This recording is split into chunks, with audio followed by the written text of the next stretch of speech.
What's up, everybody? It's your boy TGK back with another reaction video, and this has been a reaction video that people have quite requested of me to do, and I will oblige, ladies and gentlemen. And you already know how I like to say, enough of the fluff. Let's get straight to the stuff. I think y'all know what this is about. This is about Big Mouth Patrick Dumont. We're gonna go ahead and play what the hell he said at this dinner, and this dinner, or whatever this conference was, it was previously recorded on February 13th, so it didn't drop on the day of when everybody first saw it, so not to add context there. But even with the things he did say, he shouldn't have said them. But let's go and let's check this out. But before we do, I'll be playing music in the background to kind of set the mood once he starts talking. All right, let's get it going. What's going through your mind? How did you frame a decision of such magnitude like this? So, tough decisions are never easy. And part of leadership is looking at risk and looking at all the factors of a decision and being willing to act at that time. Part of leadership is to protect your business. Yeah, accessing risk doesn't mean to take risk. If everything is working fine and you are leading, if you're in front of like the leading edge technology and things like that for your business, and you're ahead of the curve, or you're right up there with the big dogs, then you don't really have to do anything other than tweak it to make it better. They were ahead of the curve with LUKA Doncic. Literally probably one of the best players in the world. What did you have to change? Patrick, what did you have to change? What risk did you have to take? Please explain that to me. Talking about in leadership. There's a basketball team, not a freaking office job. Let's continue. And look to the long term, and not only think about the short term or how it may be received immediately, but to think about the long-term benefits and what it may allow you to achieve if given all the right considerations. And I think for us, going into the trade deadline last year, we were not competitive. If you recall, we were not a playoff-bound team. We were not a playoff-bound team, brother. Yes, we were. Yes, we were. The trade made us better, but we were definitely going to be a playoff-bound team. A play-in, maybe, you know, last playoff spot, maybe, but playoff-bound, yes. Just stuff out of his ass and hope that he's right. Let's continue. And we were able to do some things to reconstruct the roster and enable the team to become very competitive. And after the trade deadline last year, we actually had the best record in basketball, which was a big accomplishment. And we got to the championship games, and we didn't win. And so we had to decide, how do we get better? Let's get better by trading the player that got us there. Yeah, that'll do it. Let's trade our best player that got us there to get back there. Motherfucker, you ain't gonna make the playoffs this year.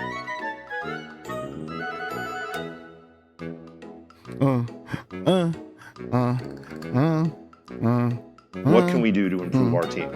What can we do? And so we looked at our trajectory during the season and realized that we did not get better. But the teams that we competed against, some of which we beat, did get better. Because you were injured. Estaban alistimados todos los jugadores. They were all hurt. We did not get better because you were hurt. Like, just stay the course, Dumont. All you gotta do is stay the course.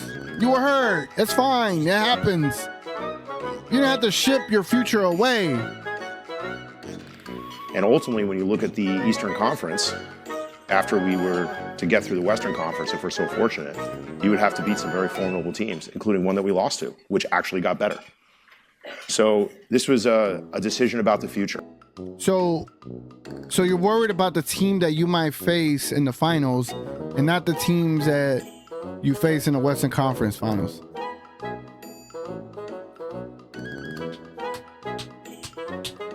Like, Patrick Dumont doesn't know basketball. He's not equipped to talk basketball. Everyone I know, you watching included, you could run laps around Patrick Dumont when it comes to basketball knowledge. When it comes to running a team. He might know how to run an organization, maybe. I mean, if you gave me $1 billion, I'm pretty sure I wouldn't lose all $1 billion of it and try to keep the company somewhat profitable. We probably, you know, I could fail and lose probably like 20 million. Just like he could. But what I'm not going to fail at is on basketball knowledge and trading LUKA DONCIC. That's like losing all $1 billion of it. Whatever value you had when you bought the team, that value is gone.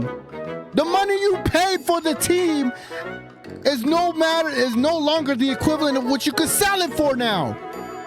You can't sell your 63%? If you were to sell the 63% of the Mavericks, you cannot get $3.2 billion for it.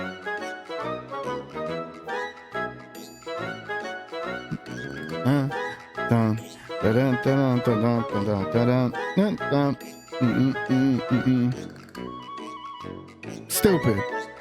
If you look at our roster today and who we have, we feel like we position ourselves to be incredibly competitive against the best teams in the NBA. And if you're a fan of basketball, I'll just throw that out there, you have Kyrie Irving, Klay Thompson, PJ Washington, Anthony Davis, and either Daniel Gafford or Derek Lively as your starting five. That's going to put fear into a lot of teams in the league.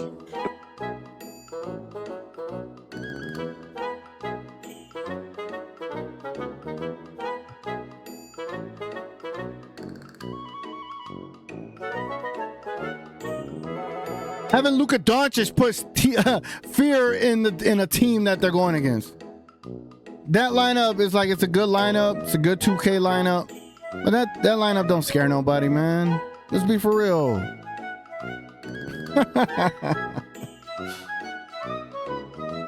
Dumont, you got sold, bro.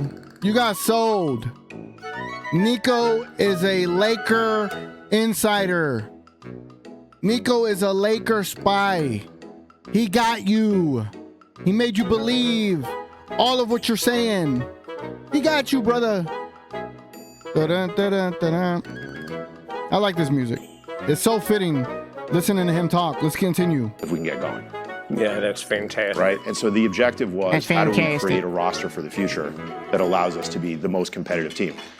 I've said it all along. I don't know if you heard what I said when we actually bought the team from Mark, but we want to win championships. We want to be a winning franchise for the city of Dallas, and we want to be one of character, one of community involvement, and one where we sort of carry on the legacy of the Dallas Mavericks in the right way.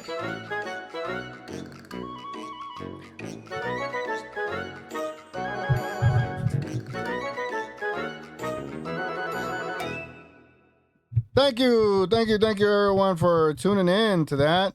I hope y'all enjoy that.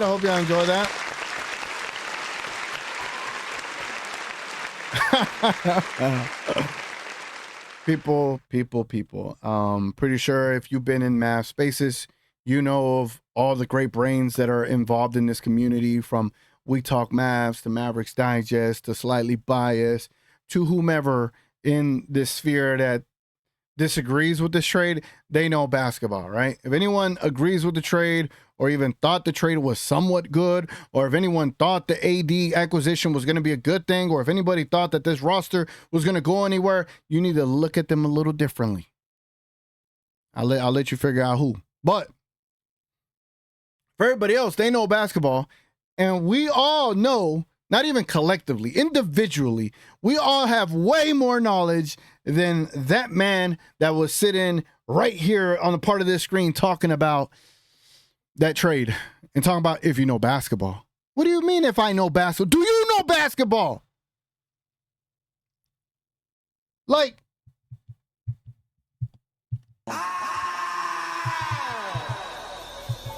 that's how I feel like when I hear this man talk, man. And, it is what it is, man. I was just having fun with this one because I really don't care anymore. But it just goes to show that the Mavericks are in horrible, horrible hands, and I don't know what it's going to take. And I mean, there's nothing that is going to take, actually. nothing will fix what the Mavericks just did. They have tanked their own team. They have blown their own team up for absolutely no reason, for the idea that there's going to be a catastrophic injury coming to LUKA Doncic and you don't want to have him on the books for it. Fine. But you know who you're not going to have on the books for that time frame is the Mavs fans for life that are going to be what used to be the Mavs back then. This current Mavs team does not get to carry that Mavs fan for life moniker. This current Mavs team does not get to be prestigious or carry the prestige of the previous regime. This new team has to create its own identity. Do not assign or align anybody with that Mavs fan for life thing with them. Because no. Mavs fans for life people do not recognize that organization. But Patrick Dumont is a complete imbecile. One of the biggest idiots when it comes to running a team. And I feel so sorry for the Mavs fans that are sticking around. And I apologize. I apologize. But anyway, man, it's been your boy TGK. Hope y'all enjoyed that different style of reaction video. And yeah, hope y'all liked the video. Hope y'all consider subscribing. Hope y'all consider becoming a member as well.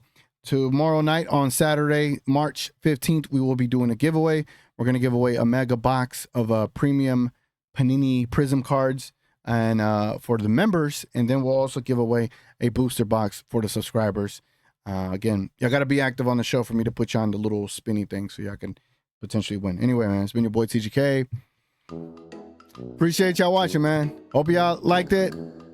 If y'all agree with Patrick Dumont, let me know. Do y'all like what he said?